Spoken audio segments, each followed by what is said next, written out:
હર હર મહાદેવ। તો આજે તમને દર્શન કરાવશું ગૌરીશંકર ભીમનાથ મહાદેવ મંદિરના, જે આવ્યું સિટી પોલીસ સ્ટેશનની સામે।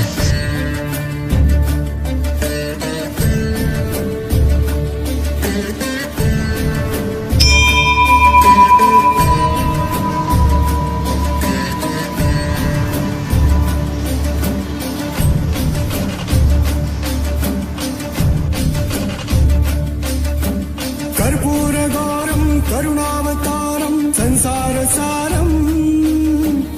તો ફ્રેન્ડ્સ, આ ગૌરીશંકર ભીમનાથ મહાદેવ મંદિર ભુજનું 800 વર્ષ જૂનું મંદિર છે, જ્યાં કને બે સ્વયંભૂ શિવલિંગ આવેલા છે, એક ગૌરી અને શંકર એટલે શિવ અને શક્તિ।